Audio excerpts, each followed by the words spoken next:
युद्ध में जिसके क्रोध करने पर देवता भी मैदान छोड़ करके भाग जाए। संयुगे, संयुगे माने युद्ध, युद्ध में देवता भी जिससे भयभीत हो जाएं, जिसका क्रोध इतना भयानक, लेकिन इतना भयानक, इतना समर्थ क्रोध होने पर भी जिसको अपने क्रोध पर नियंत्रण हो, जितक क्रोध, जब वो बुलावे तो उसका क्रोध आवे और न बुलावे तो उसका क्रोध ना हो। ऐसे पुरुष को मैं जानना चाहता हूं। ऐसे पुरुष भगवान ही, जिन्होंने अपने क्रोध को, क्रोध जिनके वश में, और जब जरूरत पड़ती है तब राम जी अपने क्रोध का आवाहन करते हैं, तब उनका क्रोध आता है, क्योंकि जरूरत उसकी भी कभी कभी पड़ती है संसार में।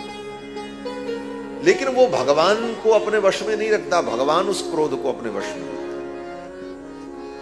ऐसे पुरुष को मैं जानना चाहता हूं जो तक क्रोध हो, द्युतिमान, जो प्रकाशमान हो,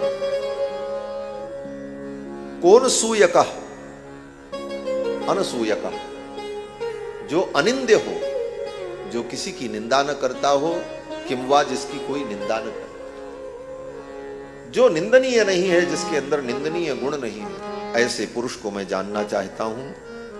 एतदिच्छाम्यहं श्रोतुम परम कौतूहलम हि मे, ऐसे पुरुष को जानने का मेरे मन में कौतूहल है, इसीलिए मैंने आपसे पूछा। वाल्मीकि जी कहते, अब इतनी विशेषता मनुष्य में तो नहीं हो सकती, मनुष्य की कौन कहे, देवता में भी नहीं हो सकती, देवता कौन कहे, देवताओं के देव जो हैं ब्रह्मा इत्यादि, उनमें भी ये विशेषता नहीं। ये विशेषता तो साक्षात भगवान की है। इन 16 गुणों के माध्यम से, इन गुणों से युक्त जो पुरुष है, उस पुरुष को जानने की इच्छा वाल्मीकि जी ने जो की, ये क्या है? बोले ये ब्रह्म जिज्ञासा है। उस ब्रह्म परमात्मा को जानने की इच्छा की। ये जानने की जो इच्छा होती है, इसी को जिज्ञासा कहते हैं। और ब्रह्म को जानने की इच्छा जब उत्पन्न होगी, तभी व्यक्ति ब्रह्म को जान पाएगा। इसीलिए वेदांत में सबसे पहले ब्रह्म जिज्ञासा होती है। अथातो ब्रह्म जिज्ञासा, ये वेदांत का पहला सूत्र है। अथातो ब्रह्म जिज्ञासा, ब्रह्म की जिज्ञासा जब होगी तभी ब्रह्म को व्यक्ति जान पाएगा। किसी चीज को जानने की इच्छा होगी तभी तो हम उसे जानेंगे। लेकिन वेदांत में जो ब्रह्म जिज्ञासा है, वो ब्रह्म बड़ा विवाद में फंसा हुआ है। उस ब्रह्म को लोगों ने विवाद के घेरे में खड़ा कर दिया। क्या विवाद हुआ? बोले वेदांत में जिस ब्रह्म की जिज्ञासा की गई, अथातो ब्रह्म जिज्ञासा,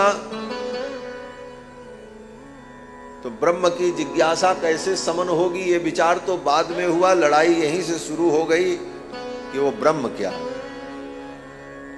किसी ने कहा वो निर्गुण निराकार है, किसी ने कहा सगुण साकार है, किसी ने कहा वो विभू है, किसी ने कहा माया और जीव उसके विशेषण हैं। अनेक प्रकार के मत उस ब्रह्म को लेकर के ही चल पड़े वेदांत में। उसी का परिणाम अद्वैतवाद, विशिष्टाद्वैतवाद, शुद्धाद्वैतवाद, केवलाद्वैतवाद जैसे अनेक वाद ग्रंथ लिखे गए।